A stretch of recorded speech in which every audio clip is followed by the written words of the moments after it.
Here we're going to look at question 6 from section 2 of the ENGAA specimen paper. So in this question, we're given a wire, which I've denoted here as a red line, and it's connected with inside this circuit here. So we have a battery producing a potential difference of 1.2 volts, and we have a resistor which is just in series with our wire. And the resistor has a resistance of 1 kilo ohm, and we have a voltmeter going across this one resistor, which gives a reading of 1 volt. So for our wire, we're told that the length of it is 4 meters and has a cross-sectional area, which is just called A, of 0.02 millimeters squared.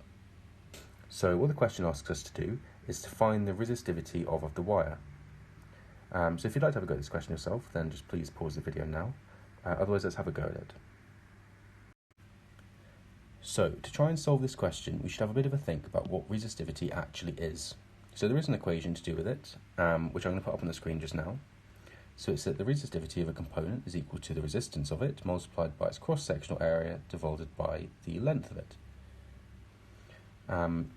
Now this is actually a really handy equation because just in the question we've been given the length of the wire, L, and the area, so we already have these two parts. Unfortunately, we've not been told the resistance, so we need to try and work that out. So what I've done is I've labelled the resistance onto our circuit diagram here. Really what we can do is we can try and think about this circuit as basically being a wire in series, or a wire which is just acting as a resistor in series with another resistor. So what we really just have is two resistors in series. Since we know the voltage across one of these two resistors, the easy thing to do, which you probably learned before, is to consider these as a potential divider. So all this means is that the potential is being divided up equally between the two things, or not equally, but proportional to the resistance of the two components.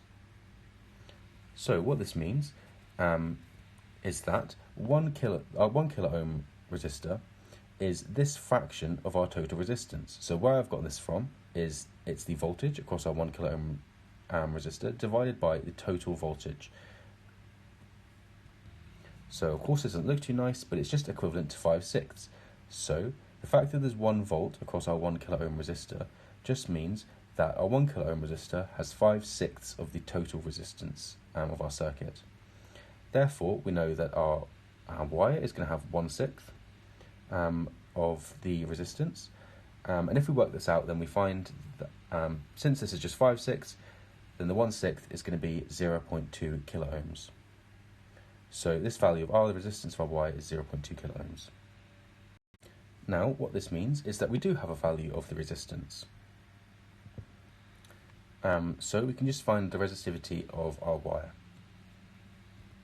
So let's substitute in our resistance of 0.2 kilo ohms, our cross-sectional area, which here I've just converted into meter squared. Always make sure you check the units. The easiest way of doing it, perhaps, is millimeters is just 10 to the minus 3 meters. So if it's meters squared or millimeters squared, if it's an area, then you just square this power of 10 on the end. So 10 to the minus 3, just square it and it becomes 10 to the minus 6. So that's the area anyway in meters squared, and then it's divided by the length, which is just 4 meters. So multiplying the top through a little bit, we find that this is equal to 4 times 10 to the minus 3 multiplied by another times 10 to the minus 3. All over our 4 meters, which then cancels just to give us 1 times 10 to the minus 6 ohm meters, our unit of resistivity. So this final answer is just going to correspond to answer A given in the question.